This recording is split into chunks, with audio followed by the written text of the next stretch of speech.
Guys, this is the second wall na pinapagawa ng client dahil nagustuhan nila yung una naming ginawa na wall.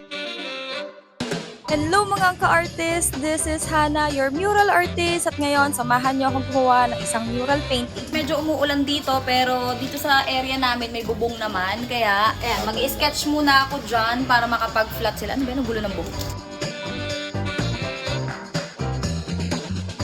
Ito na siya guys, sinahalo na namin yung pintura para ito yung gagamitin namin doon sa second wall. Gihalo mo naman yun. Yung ganyan na maghalo pag sa ice cream. Para parehas ng kulay, parehas ng lasa. Dapat talaga yung background color ng design na to is parehas na lang sana doon sa first wall. Ganda ng brush mo ha. Kaya lang, mas sinadjust ng client na gawin na lang siyang nude color at yung color tone na lang ng mga bulaklak, yung pinares namin para hindi naman masyadong maligaw yung mga designs kapag pinagdikit na sila in one picture. Mainit.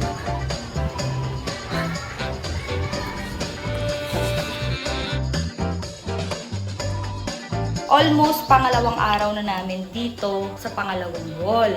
And huwag nyo nang pansinin yung ribbon ko dyan kasi gusto ko lang magmukhang regalo. Naka-ribbon no? Di na-flat na yung mga nasa baba. Tapos gagawa naman ako dito sa may bandang taas. May dala akong crayon. Ito yung magiging pang-guide namin. So, nag-iwan ako ng mga markings dyan para bukas mabalikan ko na lang. Ang kinagusto ko dito sa project namin is pinayagan kami ng client na dito na kami magstay at mag-overnight dahil nga rest house ito at may mga free rooms kaya hindi kami nahirapan kung saan kami mag-i-stay. Luto tayo ng palaman, tinapay, gamit yung sardinas at saka itlog.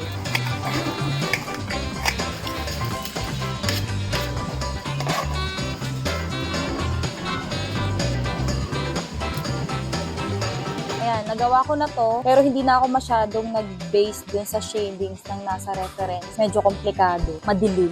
Hindi naman po pwedeng sobrang dilim yung design dito kasi yung background, ganyan na siya yung napiling color, di ba? Wait.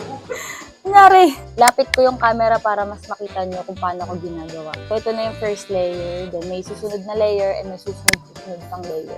Then, may na-discover akong brush from National Bookstore. Ang pangalan niya is Keep Smiling. Tapos, nabibili siya per each lang, isa-isa. Ito yung pang-flat. Ito pwedeng pang-flat din and lining. So, ang ganda ng bristle niya.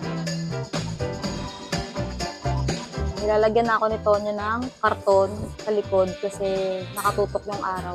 Ayan, ang ganda. Ang ganda ko. Nakita nyo na ba to? Kahapon ko pa to gamit. Ang laki, di ba? Yung mga palit ko kasi sobrang bigat. Kasi habang tumatagal parang nagiging bato. Ito medyo mas magaan kasi bago pa lang. Tinitignan ko yung kape ko dito. Munti ko na malagyan. Kakulay na ng tubigan ko kasi.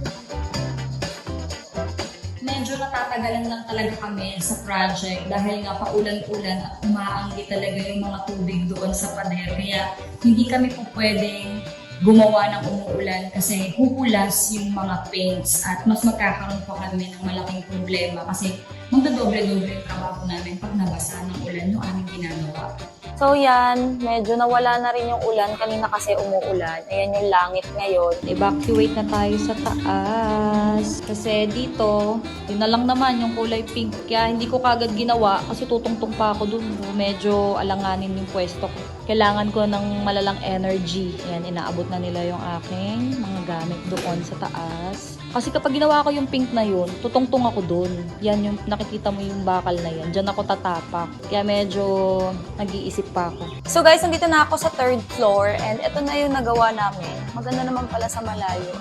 Effective naman pala yung nagawa kong technique. And then, ito, dalawa na lang na sunflower yung gagawin ko. Tapos yung kulay puti at yung pink na lang doon yung matitira. Ay, yung ibang dahon. Dito sa mga space, siguro nagdadagdag na lang ako ng something dyan para hindi siya masyadong maluwag. Kasi ayaw din ng client na masyadong maluluwag yung space. Siyempre, gusto natin sulit yung space.